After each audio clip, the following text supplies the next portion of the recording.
welcome to the GameCritics.com podcast for the first week of February 2009. I'm your moderator, Tim Spaeth. I'm joined this week by the founder and editors of GameCritics.com. Let's introduce them now. Say hello to Chi-Kong Liu. Hey, what's up, Tim? Brad Gallaway. Hey, Tim, how's it going? And Mike Bracken. Good evening, everyone. Gentlemen, it's a pleasure to be with you again. Before we get to this week's topics, guys, if there's a lesson to be learned from last week's show, it's that our audience wants the three of you to swear like drunken sailors. That can be arranged. No problem. Yep. I was holding back. I was going to say, Mike, I was expecting a bit more vulgarity out of you. I'm not sure why, but still, I thought you came to play. Yeah, I can do better this week, though, I promise. So Really, your A game. Yeah, you gotta have goals, man. You gotta have goals. Yes, fucking A. There we Reach. go. Yeah, Nice. Nice. And really, if at any point there's an awkward silence, not that that would ever happen on our show, please, one of you, just unleash a string of vulgarities until someone thinks of something insightful to say. On it. Sure. Goddamn right. I want this podcast to be indistinguishable from a David Mamet play. All right, so this week... Well, that would mean one of us would have to die at the end, right? Well, it adds some suspense. This week we are taking a look at one of the oldest genres in gaming, the shoot-'em-up, and we'll take a look at its place in this modern era of newfangled next-gen consoles and 3D shooters. In the process, we'll discuss two recent shoot-'em-up releases, Little Red Riding Hood's Zombie Barbecue and Weapon of Choice. So looking forward to that. And before we get there, we have a new segment we're going to introduce. It's called What Do You Think? So earlier this week on the GameCritics.com website, we asked for your thoughts, the audience's thoughts, on two new releases. Well, I guess it's kind of 1.5 new releases because one of them is a demo. We asked for your thoughts on Operation Anchorage, which is the first expansion for Fallout 3, and the demo for Resident Evil 5, which is the sequel to Resident Evil 4, for those who didn't know. So let's start with Operation Anchorage.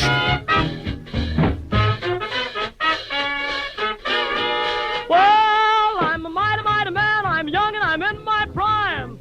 Yes, I'm a mighty man. I'm young and I'm in my prime.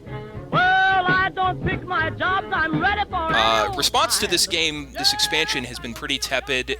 So tepid, in fact, that no one actually posted any thoughts on the website. So I went to Metacritic. Yes, I know, I'm sorry. And I grabbed a quote. This actually comes from the videogamer.com review. The critic writes, "The truth is that Operation Anchorage is neither brilliant nor terrible. It is simply a sidestep that doesn't quite work. It's linear, simplistic, and extremely un-Fallouty. But it does have a couple of decent items, and it offers a fresh change of scenery."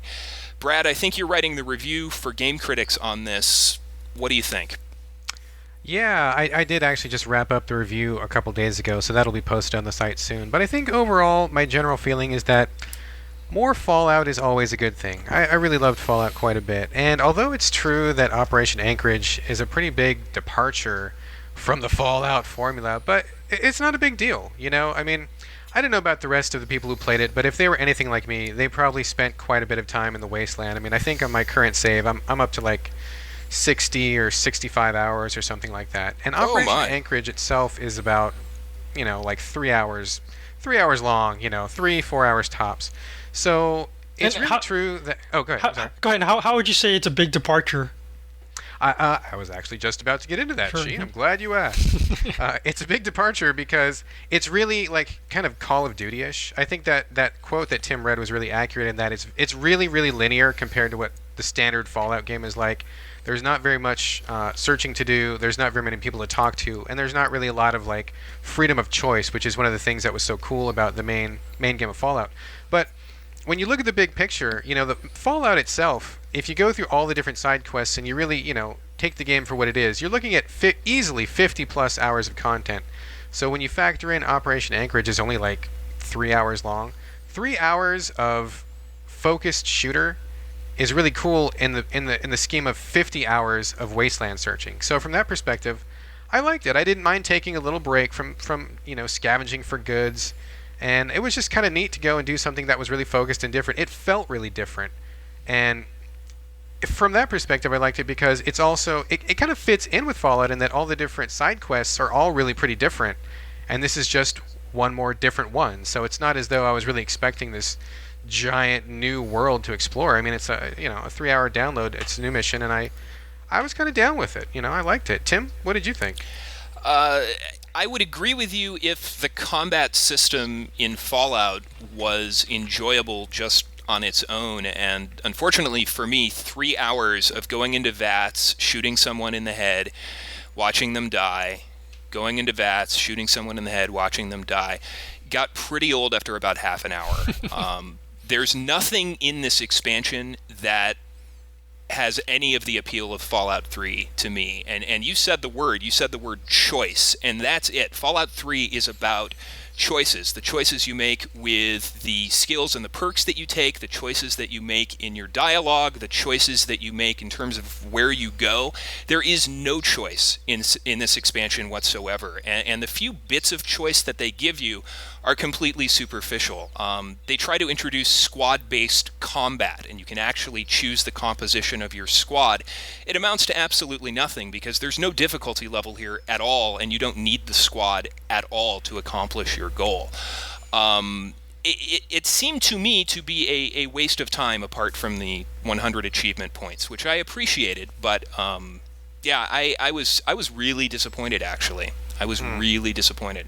I think you got some points. I mean, I definitely agree with you. I don't want to say that it's one of my favorite missions or that I really think it was fantastic, but I think it was kind of neat, and just that it was so different from what the main game offered, and I certainly would not want the rest of the download missions to be like this at all. I think one was just fine, just as kind of like a one-off, kind of a nod to all these military shooters and stuff. So for me, I didn't mind. I was kind of satisfied by it because it was nice for me just to see a different landscape, like the ice and the snow, and it was really cool to be like on cliffs and somewhere away from all the irradiated husks of buildings and stuff. And the enemies were cool too. I thought they were kind of neat. Like those predator sniper guys were pretty neat. But yeah, I don't want to see any more like this. But just one is okay for me. So it was nice to see a color other than gray and brown. It was nice to see blue, and that was it was very striking.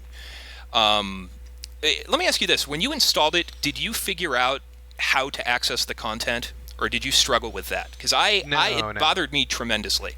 No, that's actually an issue that I have with all download content. I didn't know what to do at first. I had to go to GameFAQs to see whatever, and of course there's like 50 threads asking the same question, so it took me 2 seconds to find out that it just appears. But yeah, that's one gripe I have with pretty much every single piece of download content is like, how are we supposed to know how to friggin' get to it? Like, they don't ever tell you.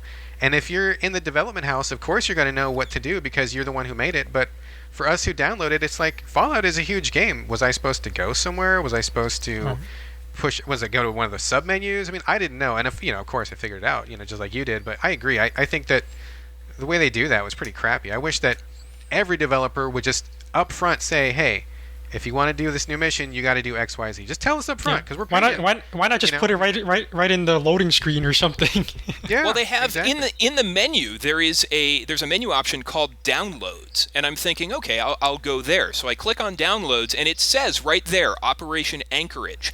So you can highlight it.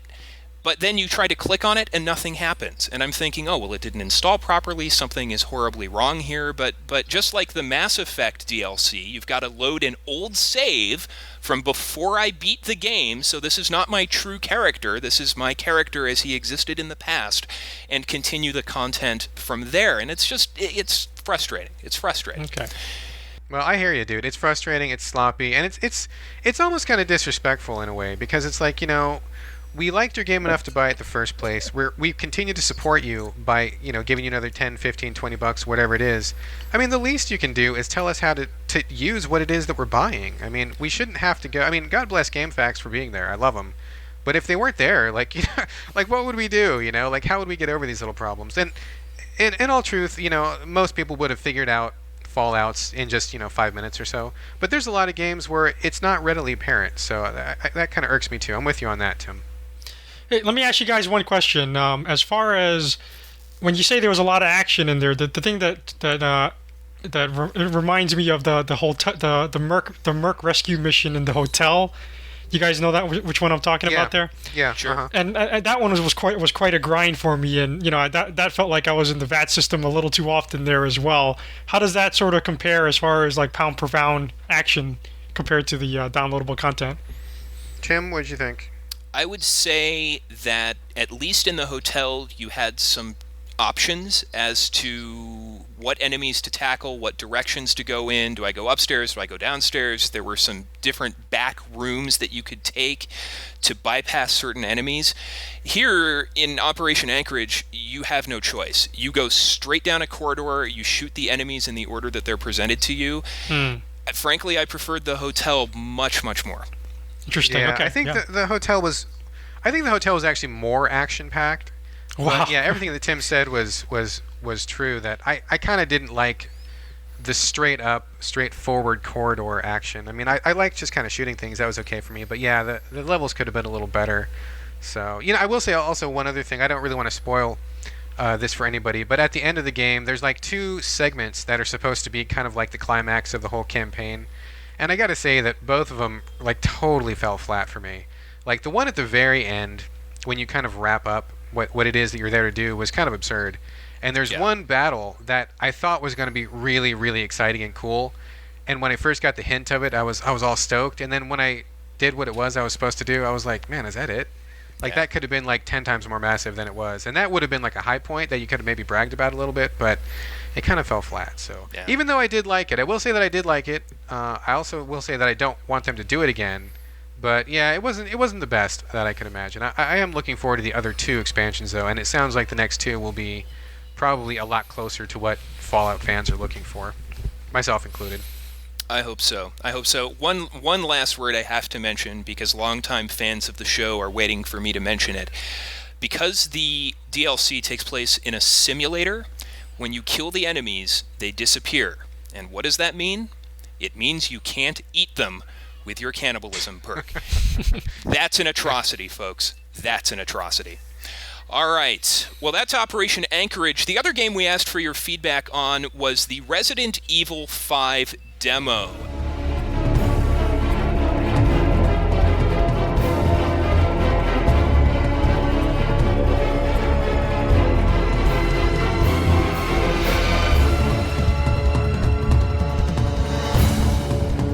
And when this was released, boy oh boy, the internet just exploded, and we have a couple of quotes we want to mention, and then that'll lead off the discussion here. This one comes from Gene Park, who wrote on the forums, quote, I am fully aware that not giving the characters the ability to move while aiming was a conscious decision, and not so much in-the-box thinking. Capcom couldn't have been ignorant of games like Gears of War and Dead Space.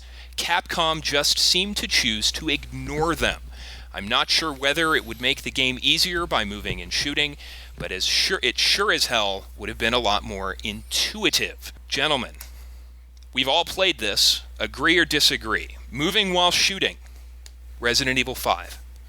I think you got to put it in, man. You got to put it in. Yeah, it needs it. It's time. It's time Yeah. for a step forward. Another step forward. I agree with some caveats to that, actually. It's not wholehearted agreement. I mean, when I was Half-hearted agreement. playing it with Brad, we were doing the co-op mode, and I'm just like looking for like the other button or something. I'm just trying the other buttons while I'm like in the aim mode to see, to try to make the guy move. I mean, it's just what I want to do, at this point, Wait. You and Brad played co-op? Yep. Mhm. Yeah. And Yeah, we did. Where was my invitation? Yeah. I think we just both happened to be awake at that particular time of night. I see how the show has gotten very cliquish, Tim. Very It sure has. It's funny because when we were doing the demo, neither one of us had done the online co-op, and so when we figured out in a hurry that you couldn't choose from your friends list, it quickly became a game about, okay, Chi, I'm hosting a game right now. Get on right now. Do it. Oh, okay. I got somebody else. Okay, stop. Back out. Try again. And we did that for like 20 minutes before we got each other. So it was, it wasn't that hot, believe me. Yeah. And we actually remastered that pretty quickly too, and we managed to figure that out, and make it work. So yeah, congrats to us on that one. Yeah. Yeah. It's pretty funny. Anyway, well, I do have to agree with what Gene said. To be totally honest, like, it's a little stodgy of Capcom to at least not include it as a choice. Like, in the past, the developers have been quoted as saying that the control is part of the Resident Evil experience. And to be honest, I've always thought that was like a convenient line of bullshit they fed us because they couldn't get the tech to work right. I mean, they did a great job on the tech that they had at the time, so I'm not disparaging the older Resident Evils. I played every single one, and I love the series. But now that the systems are a lot stronger and they can handle so much more, I don't think we really need to struggle with clunky controls in order for us to feel afraid or to feel scared. I mean, I think that what we saw in those demos with all those crazy villagers and the chainsaw guy and the guy with the axe and everything, I mean, that stuff to me was way stressful enough, and that was way scary enough, and I died plenty of times. And I mean, I don't need to sit there and kind of struggle with what I'm doing in terms of control for me to feel fear. So that idea doesn't work anymore, and I'm ready for the series to let go of that and just, I mean, if purists want to keep it, great, keep it as a choice. I have no problem with that. But give us more choice, I think. Yeah, I mean, that's the thing that shocked me about that game. It's fucking hard, man. It's really hard, and when the guys start coming at you right away. Oh yeah, and it just doesn't make any sense to me that I feel I'm just like struggling to like change my weapon, reload my gun. It's like everything, and then next thing you know, a hammer comes down on my head and I'm dead. So while I'm trying. Yeah, go ahead. Oh, I'm sorry. I was just going to say, do you guys think they picked the wrong level to use as the demo? Because it really jumps you into a massive crowd and assumes that you're quite adept with those controls. What I liked about Resident Evil 4 is that it starts you off on that long woodland path, and it gives you a chance to get used to everything before it throws you into the action. Is it possible that they just put the wrong level into the demo? I don't think so for this reason. Most people know what Resident Evil is at this point, and and if you're new to the series, then I guess the demo is not going to make you a big fan, or maybe it will, because I liked how it was like a really big surprise to me how intense it felt. Really, I know conventional wisdom would tell you that it's too hard, but I'm really sick of games these days anyway. The way they sort of ramp you up, and make, so you always have your training level, and I don't know. It's just games today just feel really weak to me a lot anyway. So I actually appreciated the fact that it felt really hardcore. I don't know. What did you guys think? I like weak games actually. I prefer weak games. I think it was cool. I think it was cool because it did give you a sense right off the bat. Whoa, this is pretty hardcore. I'm getting my ass handed to me, and it's got like chunks taken out of it, and all this stuff. So it was kind of cool. But I think it would have been cool to maybe have one easier level and then one just kind of maybe not throw the player into the meat grinder so much. I played co-op with my wife, and we played that first level where you're in the house and all those zombies come rushing in. And she was like not feeling it. And she's up for co-op like 99% of the time, but she's like, whoa, this is too intense for me. So I could see what she was saying. She's not a Resident Evil pro. But, I mean, that aside, I don't think that really has anything to do with the controls. I mean, I think regardless of whether it was an easy level or a hard level, it still was going to feel clunky. Like, I mean, I played it a bunch of times, and I got to the point of where I could get through it pretty easily, but the controls still was like, it just didn't click to me. It was like, why am I not moving? I should be able to move. See, I don't have this problem. I don't have this problem with the controls. I thought they're the same controls as Resident Evil 4. We all loved Resident Evil 4 in spite of the control scheme, or accepted it for what it is. And I think what everybody forgets when they complain about the controls in Resident Evil 5 is how far the controls in Resident Evil have come since the games before 4. Now, those were terrible control schemes back in like the first game and Resident Evil 2 and Nemesis. This now, at least, is workable.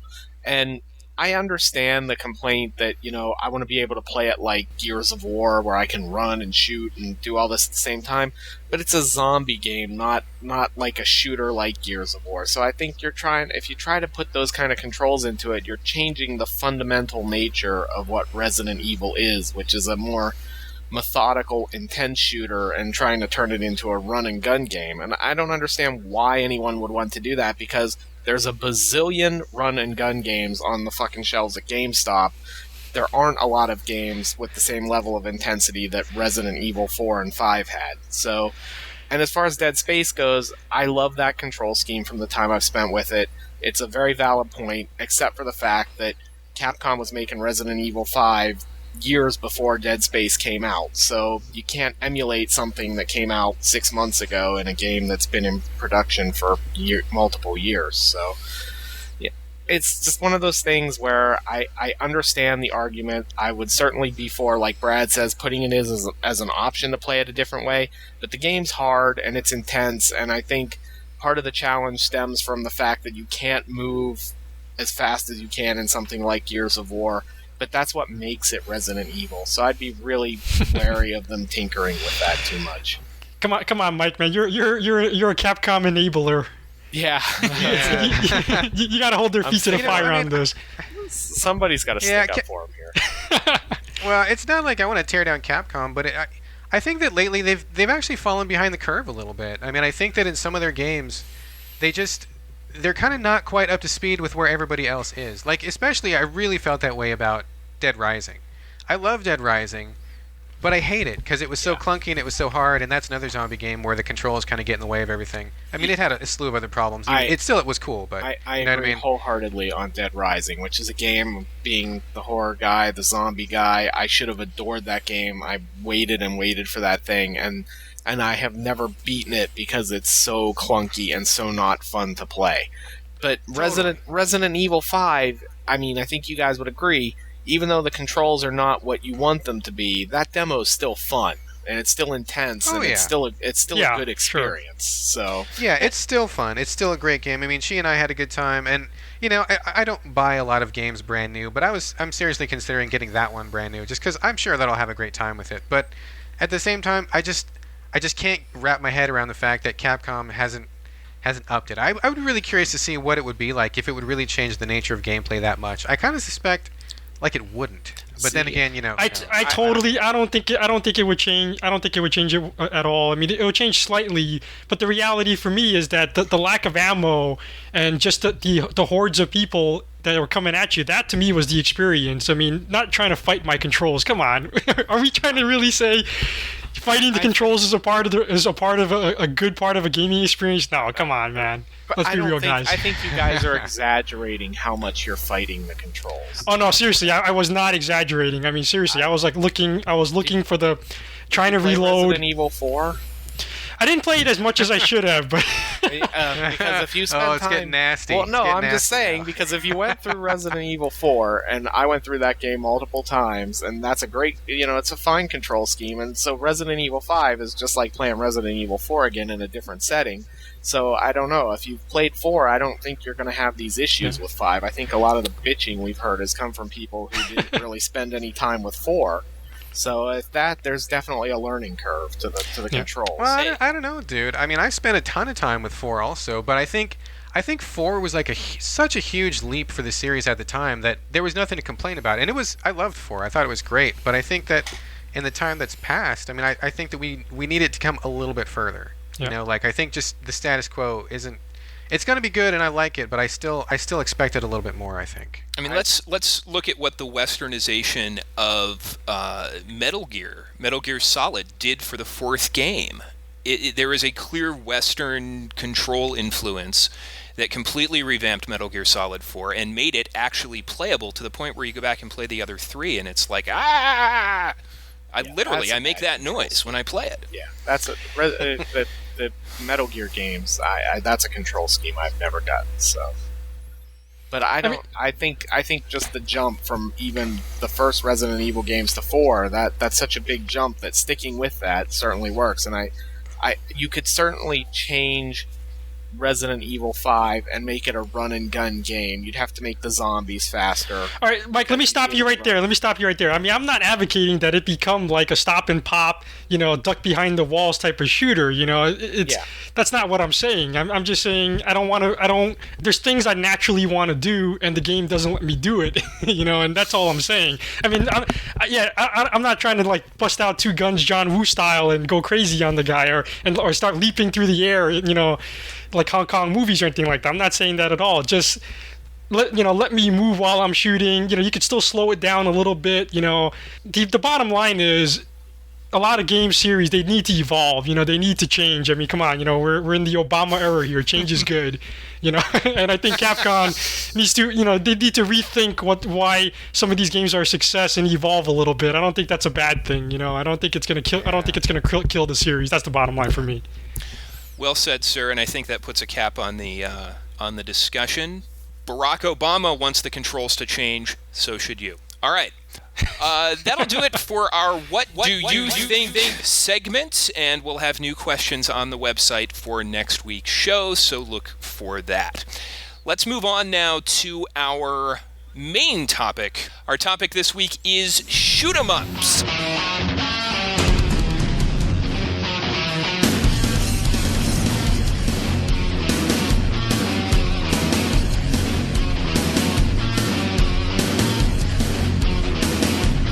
I think it's safe to say that the shoot 'em up genre isn't quite dead. We are still in new. Let's try that again. No. We got to keep that, Tim. All right, I'll keep that in. I'll keep it in. I deserve to be humiliated. Our topic this week is shoot 'em ups. I think it's safe to say that the shoot 'em up genre isn't quite dead. We are still seeing new releases. But is there any innovation to be squeezed out of this genre? So we're going to take a look at two new releases. We've all been playing Weapon of Choice. We'll talk about that in just a moment. But first, let's talk about a DS release, Little Red Riding Hood's Zombie Barbecue. Chi, can you tell us a little bit about that? Sure. This is actually a title that I literally just spotted on the shelves of Circuit City, and I couldn't resist. I mean, the full title is Little Red Riding Hood Zombie BBQ, and that kind of grabbed me right off the bat. I mean, Brad, where did you see this game, first of all? How did you find it? Actually, I saw it when I was at PAX. I talked to Destineer, who are the publishers, and I spoke with them for a while, and they gave me like a really cool poster of the game's cover, which is actually pretty sweet. And so that's kind of where I heard about it for the first time, so I'm glad that they were able to get it on shelves. Yeah, I mean, I'll occasionally just sort of, when I see something really interesting on a shelf and know nothing about it, I kind of become obsessed about it, and I'll buy it. So this was one of those situations, and yeah, I was pretty pleasantly surprised by it. As far as what makes it, and it's interesting as part of this topic too, because they did clearly try to shake things up a little bit as from the whole shoot 'em up genre, and I guess I'll just talk a little bit about what makes it different. I mean, first of all, like I already said about the title, the story and the tone is quite interesting. As far as it's this whacked out version of Grimm's fairy tales, I guess, and it's Little Red Riding Hood is a star, except for the fact that she's this little hot anime babe, with big boobs and a little short skirt. Yeah. Nice. So she's that was sort of my reaction as well, right? The minute I saw that. And the artwork, as Brad said, is very nice, so I'm sure that there's a very nice poster he's got hanging on his wall. It's sweet. Yeah, I'm looking at it right now. And apparently some virus has taken over all of Fairy Tale Land, and the Three Little Pigs and Pinocchio, and who else am I missing there, Brad? It's like the witch from Hansel and Gretel. Sleeping Beauty. Sleeping Beauty's another one. Yeah. Red Riding Hood's grandma, and there's like Godzilla for some reason. I don't remember the Grimm's Godzilla fairy tale, but he's in there too. Right. So they've all been infected, with the zombie virus, and Little Red Riding Hood is just sort of going through this, and she's got some weird partner, some Japanese anime guy. I can't remember his name. Moko, I think, or something. Momotaro. Japanese peach boy. Yeah, I guess people in Japan know who he is, but we don't really know who he is out here. Evidently, he turns into a peach. Oh, really? There's some kind of, I don't know. If anybody knows about Japanese folklore, wants to write in and clue us into that, go for it. I think that's a major character in Okami, if I'm not mistaken. Not to show off my video game lore knowledge, but yeah, he's in Okami. Go ahead. Thank you, Tim. Thank you. Yeah. Thank you for making me look like an idiot here. Sorry. No problem. So yeah, as far as the whole vibe and the art direction, and the story is not serious at all. It's it's really tongue in cheek, and there's not really much of a story at all. It's really more of a motif, and I was totally down with it. I like the way they went with it. As far as the gameplay mechanics go, it takes this kind of strange 3D perspective. It's from a top-down perspective. You're moving straight forward in a sort of a rail-type shooter mode, and it uses both screens of the DS to sort of extend out the perspective. And the last part that makes things that's kind of interesting, I'm not sure if it works out too well, is that you're kind of locked into this grid at the bottom of the screen where you basically stand in like 6 positions like hopscotch or something like that. And as you tap each square, you can move it, move to different squares, or you can, tap to the far right or far left, and she'll dash left or dash right, kind of a thing. And using that kind of a style of control, they're able to sort of throw sort of puzzle-like, obstacles in your way, I guess is the way to put it, But overall, I just felt that it was a lot of great ideas on the table, but not all of it came together, and it was just super repetitive as far as the action goes. The zombies just keep coming at you, and you basically have this one machine gun, and you just keep gunning them down over and over again. And it kind of and the way you shoot is that you tap on the direction of on the lower half of your screen, and wherever you tap, it sort of shoots, and it kind of cramps my fingers after a while. So I got kind of tired about out doing that. I don't know, what did you think about it, Brad?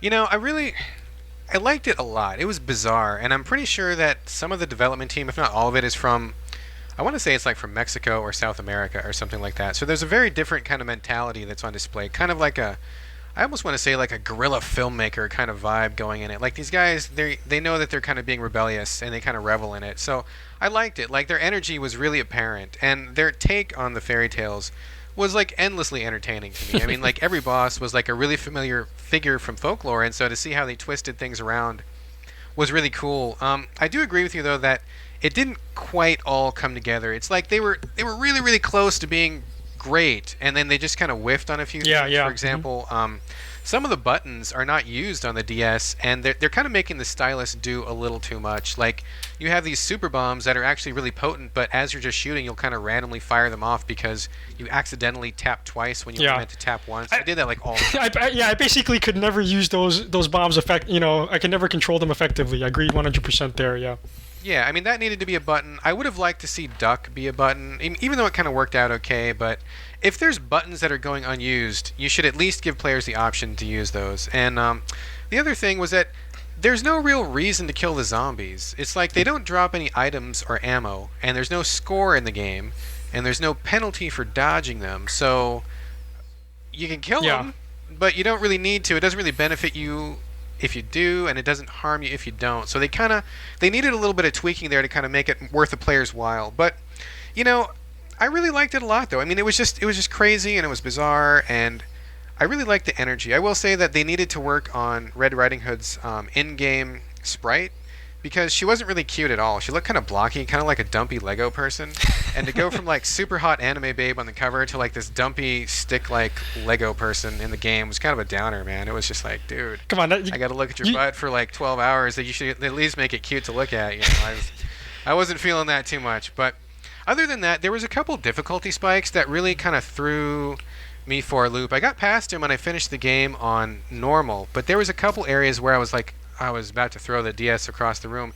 And I will say that one thing that killed it for me, and one thing that I got really pissed about, and one thing that I hate when developers do, is if they are going to hold back content for hard or insane or whatever extreme difficulty level, I want them to tell me up front so that I can make that choice.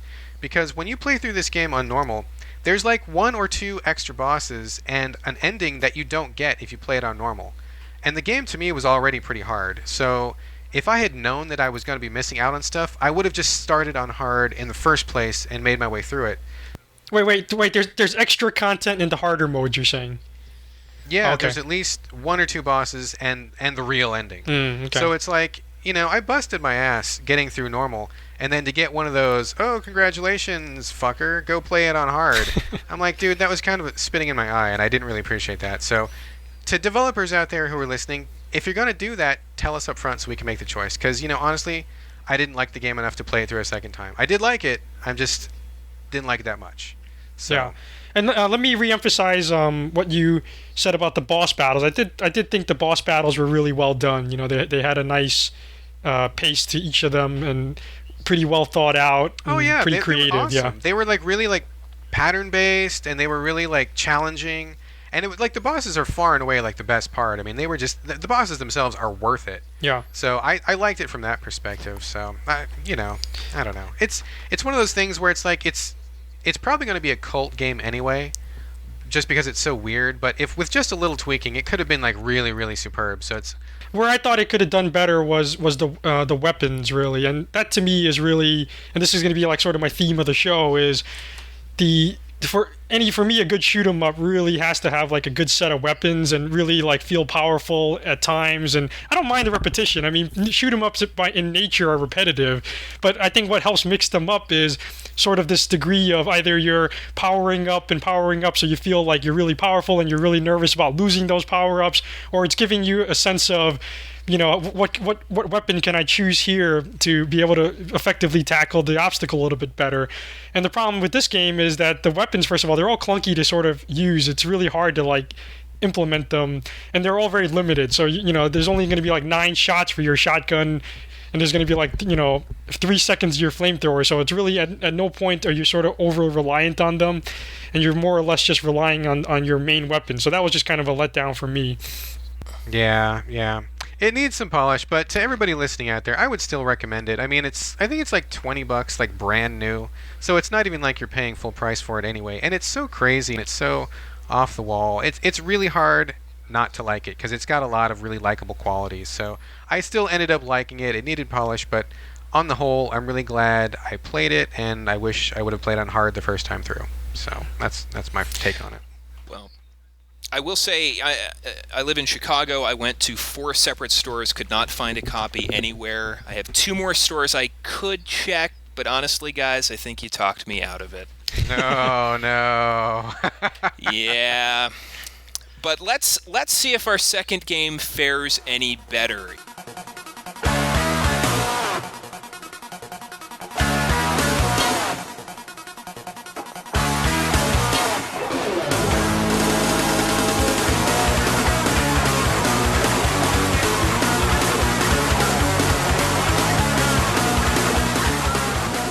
It's Weapon of Choice, another shooter, this time for the Xbox Community Games. Brad, why don't you start us off on this one? Sure. Weapon of Choice is, like I said, community game. It actually won 3rd place in the Microsoft Dream Build Play contest, which was created to support their XNA development tools for gamers like us who want to make our own games. Basically, Weapon of Choice was created by one guy with a little outsourcing. His name is Nathan Fouts. He is a developer by trade, formerly of Running with Scissors and Insomniac, who have turned out Postal and Ratchet and Clank respectively. In a nutshell, this game is basically a side-scrolling shooter really similar to Contra and other games of that sort. Oh, Brad. Oh, Sorry. come on. Sorry. You hold that stuff until we get into it, dude. Sorry. It's a lot like Contra. It's crazy, it's got a lot of heart, and like you said, it is available on the Community Games tab. And since I have the floor, and since people are scoffing, I will go ahead and say that I liked it a lot. I mean, number one, made by one guy, so you got to give it some props, as well as a little leeway. Number two, the game is $5, so it's not like you can expect like these crazy quality, development quality. But honestly, when was the last time there was a side-scrolling shooter that was worth a damn? I mean, if you ask me, I think Contra Shattered Soldier was maybe that game, and that was 2002, about 7 years ago. And before that, I mean, we'd have to go back to the 16-bit era. You didn't like Contra 4 for the DS? It was okay. Contra 4 was okay. I thought it was a little too hard for its own good, but, I liked it still. But still. But, the thing that I really liked about Weapon of Choice, even though it didn't, it's not like nailed in all the way, it's not totally polished, but there's the substantial changes to the formula that Nathan had implemented really show that he was thinking about it. For example, the changes that he did was to map the shooting to the right stick, so it's like a shoot anywhere, kind of like Geometry Wars. And of course, this does shift the jump and whatnot to the shoulder buttons. It's a little unintuitive, but you get used to it. But I think that it's a big step forward. I never liked having to run forward in order to shoot at a diagonal angle. That always bugged me in some of the older Contras. He also implemented a system where you have a number of operatives, like individual characters instead of lives. And the way that works is if you die, another operative gets rocketed in from off screen, and they take the place of the one that just died. And if you rescue the guy that just died, then you get him back for the next level. So that was pretty interesting. I mean, there's like multiple branching pathways. He's got this cool thing called death brushing, where if your character is about to die, the whole thing goes into slow-mo, and you get like a little, a few seconds to move yourself out of harm's way. So instead of all those random one-hit deaths that Contra and all those games are famous for, you can just avoid it and keep going. So in just 5 or 10 minutes, you can tell that Nathan really had a love of the genre, and he was really pushing it forward. I mean, I think he really was very successful.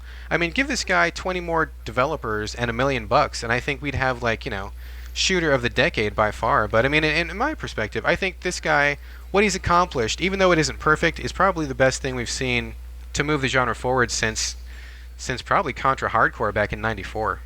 Tim, you seem like you had a lot to say there. Is that seething? I will say this. My initial impression, literally, I said the words out loud, "Wow, this is terrible." Now, that was my initial impression. I played through once. That left trigger jumping thing, and she and Mike jump in if you agree, it's not just awkward, it's virtually unplayable. It takes it is not playable. It takes a long time to get used to it. I found it hilarious that we just bitched about Resident Evil 5's control schemes, but the left trigger jump is okay. There's like, what's terrible. wrong with it? It's just every game's got a different scheme. You take 5 minutes to learn It's it. counterintuitive. The game doesn't use half the buttons on the controller to begin with, and then they map jump, which is one of the prominent control moves in the entire game, to a trigger. It doesn't make any sense to me. Well, it's a trade-off, though, because if you're using the right stick to aim all over the place, you can't really use your thumb to jump. I mean, you'd be constantly taking your finger off of the fire button that way. I mean, any game that utilizes both sticks, that's the default right there. It's not like it's only him that's doing it. I would have liked to have mapped it perhaps to the right bumper. Shoulder button? Yeah, the shoulder button. And unfortunately, there's no options to change the controls, so that was a bit of a bummer. But, I got used to it, but I would have, I guess, Mike got us there. I wanted to change the controls, and it didn't let me to do that. No. I am totally not conceding that point. Okay, number one, Resident Evil is a multi-million-dollar game that's been in development for a number of years. It's going to be one of the biggest releases for any system this year. It's going to be one of the top games. I mean, the staff on that must be at least 150, 200, like more than that even, perhaps. This is a game from one guy who made this in his friggin' basement, I'm sure, while his wife was cooking upstairs. And, what was his budget? Like, nothing? I mean, dude, this guy did an amazing... He had complete control of the project and still didn't realize it was screwed up and fixed. No, it wasn't screwed because there's no way you could use the right stick to shoot and have jump mapped to the button, because then people would be bitching, I can't jump and shoot at the same time. No, you can use the right bumper or the right trigger, Brad. Come on. What would be what's the... So you would rather have it on the right than the left? Is that the big problem? Am I misunderstanding you guys? I would rather have it. I would rather have it a bumper. Left bumper would have been fine. Right bumper. So whichever? The trigger is just. What's the difference between the bumper and the trigger? Because they're like a quarter of an inch apart. Left and right makes all the difference. It was like the Mega Man anthology on the GameCube, where they flipped jump and shoot, and it was impossible. You couldn't play it. Left and right, it makes a difference. You got two separate complaints here, because Mike is complaining that he doesn't want to use a trigger, but I'm more with Tim here. I think the left and right to me does make a difference. I felt it should have been on the right side, but Mike is also saying that he doesn't want it to be the trigger. Yeah, I would prefer it to be on the right side. I mean, obviously, we're clearly never going to come to a consensus on this point, and I do want to give this guy credit because he is trying something that hasn't been tried before, which is to combine a run and gun with a dual stick shooter. And we've seen a lot of dual stick shooters in the last few years. You mentioned Geometry Wars, we've seen Heavy Barrel, we've seen Assault Heroes and Assault Heroes 2, Everyday Shooter on the PlayStation 3. None of them have attempted a jump mechanic, and this game does, and I will give him credit for that. What people should also know is that there are parts of this game, you have these claws in your backpack, and the claws will actually attach to various pieces of the environment. So in those situations, you don't actually have to jump at all, and I found those sections to be perfectly fine because it played very much like a traditional dual stick shooter. So I think that was fine, but gosh, boy, the jumping. Yeah, I just wanted to clarify too that while I have this huge problem with that jumping, that I was really impressed with the way the game looks and the idea behind the game and the bones that come out of your back that allow you to crawl through the environment and stuff like that. I liked the game. I just thought, man, if they had fixed this jump, I would love it. Instead, I just liked it and find it difficult to play because the jumping just doesn't click in my brain for the left trigger. There's actually a couple of other reasons why I'm not completely enthralled, and I wish I felt like Brad. It's a game that you want to like, and you want to cheer this guy on and give him your support. But for me, a couple of things stood out in my mind, and the jumping wasn't a deal breaker for me. I kind of got used to it, although despite the fact that I wanted to remap it. But really, the thing that kind of bugged me a little bit was there wasn't a whole lot of action. Really, it's not. It claims to be sort of like this crazy whacked out shooter in the screenshots and everything. And really, when you're playing it, there's a couple of guys on screen at a time. There's a couple of times where there's a lot of bugs flying at you, but there really isn't a whole lot of action. I was kind of surprised at how the pacing just wasn't really that intense for what this was supposed to be trying to do. And the other thing that kind of killed me also was the secondary fire button, which was supposed to be kind of like it hypes it as sort of being super revolutionary. It half the time I couldn't tell the difference what was going on and it made me confused as to why I was using the secondary button versus the primary fire. That kind of bugged me out, and I ended up finding at least one character among the roster. For me, it was Chantel, I think her name was. She had this chainsaw thing, and when you hit the secondary button, the chains would sort of fly out, and that was sort of cool to me, where there was a clear distinction as to the change in the weaponry. But for the most part, the other ones, it just it didn't come together as well as that one character did. So it was a little bit mixed review there for me for those reasons. But I will say the depth brushing was I think that's probably one of the more innovative features about it. Definitely. Well, I think you guys totally got to cut this guy some slack, because I think what the expectation level needs to be brought down a little bit, because there's only so much that one guy on a zero budget can do, and I think he did tremendously well coming from that perspective. I mean, considering that this is a one-man game for $5, he's managed to do stuff in this genre that people haven't attempted in over a decade.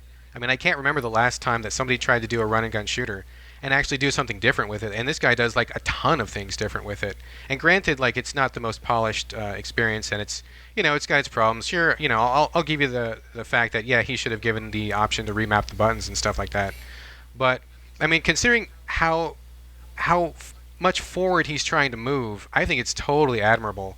And in that context, I think this game was a total success. I mean, I really loved it a lot. I totally saw what he was going for, and I was on board with him all the way. And I really, really did like the fact that the weapons and his whole attitude in designing the characters in the game, it was just totally off the hook, man. I mean, the first guy you get is a guy that uses a friggin' jet engine with an afterburner as his gun. I mean, how crazy. It's bizarre. And just his whole I don't really give a fuck kind of attitude, it really talked to me and it spoke to me. And so I was on board with him, even though, sure, I could pick it apart and find lots of things to improve on it. Considering where he is, who he is, and what he's done with the tools he had, this is a pretty fucking amazing game, and I thought he was definitely on the right track. Yeah. I agree. It's well worth $5. I mean, and expecting it to be Contra for $5 is probably asking for way too much when one guy did it. I think it's very admirable, that he made this game on his own and it plays as well as it does. And, I agree with you. And for $5, you really can't go wrong with it if you're just looking for something as a diversionary shooter to, goof around with. It does have some problems, but it's not like it's a bad game or anything like that. I'm sure if I went through community games, I could find a lot of worse games than yeah. like all of them probably. Yeah. Worse than I think that's a box quote right there. There are plenty of worse games out there. Yes, that's But me. and you're absolutely right, Brad. The game is an achievement. The reason I guffawed when you mentioned Contra actually gets back to something that she mentioned about the pacing. And this comment is going to seem completely off the wall, but just work with me for a second. The pacing is not as fast and frantic as I care for in my shooters. What this game felt like to me, and don't laugh, but this is what I actually thought. The game felt like Lost Winds. What's that? In terms of pacing, Lost Winds. It kind of had that. It was a little faster than that. It kind of had that floaty, casual. Every once in a while, you come across an enemy feel to it. Did you play it on hard or did you play it on normal? I played it on normal. I played it on normal also. Okay, played well then both. maybe you guys should try it on hard then. Okay, fair enough. Fair enough. That would be my first suggestion. Perhaps. Try it. So certainly weapon of choice, polarizing, but I would encourage people to try it out. And like you said, for $5, this is certainly Yeah, for $5, if nothing else, this is a perfect example of how somebody in the indie scene is pushing established genres forward in a way that the big developers are not and have not done for years. I mean, seriously, like in a decade. Contra 4 was great, but it was basically the same Contra that we know and love. I mean, that's fine, but it's not like they're really trying anything new outside of adding a second screen, basically. And this is to me anyway. There was like 4 or 5 real solid meaty innovations, and for that alone, it justified the $5 and all my cheerleading that I'm doing for the game. So I really liked it a lot, and I would say for $5. I mean, you can get like a latte for $5, or you can see this really cool indie project from somebody who loves the genre he's working in for $5. To me, It's exactly It's an if, easy you, if you're choice. if you're going to complain about games being big companies and nobody doing anything innovative or anything like that, then and you don't spend $5 to support guys like this, then you have no right to bitch. And don't get me wrong, I'm not trying to take away from this guy's effort, but we are critics, and in the interest, and I'm not trying to complain. I'm just trying to offer constructive criticism here, and as well as express why it was a good feel for me, but not something that just sort of sent me over the edge. And all I can do is sort of try to justify it, why it didn't do it for me, as far as being like something that I truly love, and just want and I wanted to love it. Unfortunately, I would have liked to have seen some things corrected or done a little bit better. But again, everyone should give it a shot, and at least give the trial a run through, if anything, if you don't even want to shell out you the guys are $5. jerks, man. You're all fucking jerks. You guys are Totally. bitching and moaning about this game. Oh man, I'm pissed at all of you guys. Right now. I can't believe it. Come on, man, we're critics. We're critics. Yeah, Dude, I'm trashing realistic your topic expectations, because man. You didn't invite me to co-op on that other game, Resident Evil 5. This is your payback. Good one. I hold a wicked grudge. I feel like I should be. We need some sort of intervention so we can all be friends again. I feel bad that I brought us all together only to tear us all apart. But going it back hurts. to let's go back to the main topic here for a second, though. But I think both games, Little Red and Weapon of Choice, do illustrate that this genre has still got some room to grow here. I think as far as Little Red goes, both of them, the style is done in a different way that we haven't seen from the genre. So I'd gladly play more of these games. What about you guys? Oh, definitely, Certainly. definitely.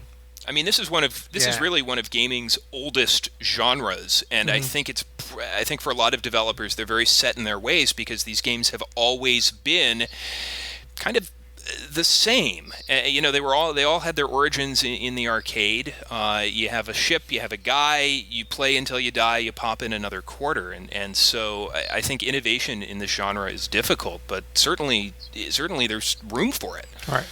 But is it really so difficult? Because we just pulled out these two games almost at random, and both of them were doing some pretty neat things. So maybe maybe developers aren't trying hard enough, huh? Well, I would agree with that. I think it's a symptom of a problem that's been going around a lot lately. And if you read some articles or you talk to some folks, I think it's all related to Japan not being ascendant in game development and design anymore. I mean, they ruled the industry for so long, Right. but now that they are not one of the major players, I mean, they don't change their designs enough. They haven't taken enough bold steps And so I think other people who grew up on their games are kind of taking everything they've done forward. I mean, not to disparage what they've done. I mean, we wouldn't be where we are today without the Japanese industry for sure. Right. But I think really everybody can pretty much recognize that they're kind of stagnant right now. And so people who, like this guy, Weapon of Choice, I mean, he states that he grew up on Contra and Gunstar Heroes and stuff like that.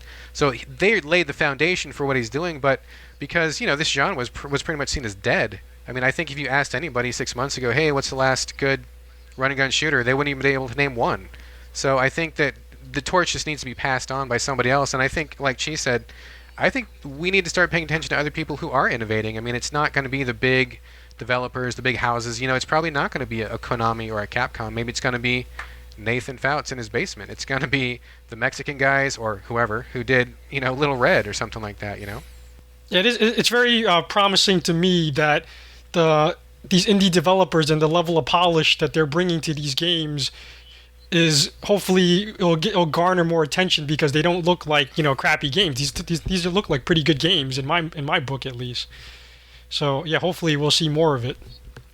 And thank goodness we have venues such as the community games, Xbox Live, PSN, handhelds, where the price point of these games, where a $20 game, a $30 game is certainly reasonable. I don't think I would pay $50 or $60 for a traditional shooter, but I'd be more than willing, and did, plop down $5 for this, or $10 for the Res reissue, or Omega 5. I mean, those price points make, we have so much available for that reason.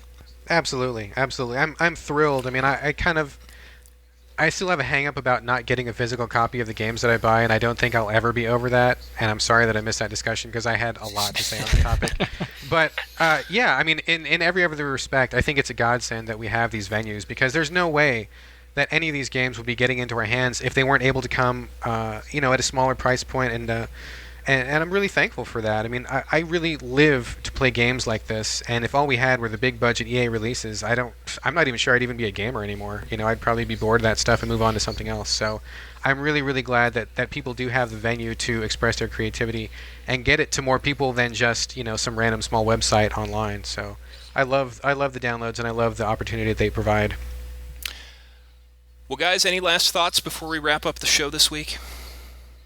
Good. All right, we're good. Well, that's all we've got for you, folks. Thanks for listening. Remember, you can download the GameCritics.com podcast from both the iTunes Music Store and the Zune Marketplace. Or, of course, you can listen right off our website, GameCritics.com. And while you're there, leave some feedback and participate in the next round of What Do You Think? Hey, we're on Zune? I didn't know that.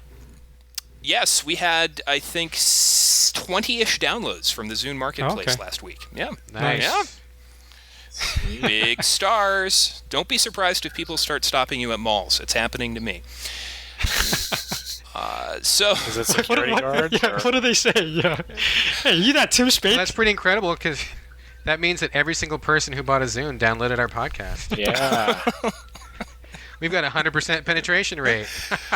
I'm breaking out the bubble. Yeah. I was thinking about switching to a Zune. Yeah. Do they walk up to you, Tim, and say, "Gentlemen"?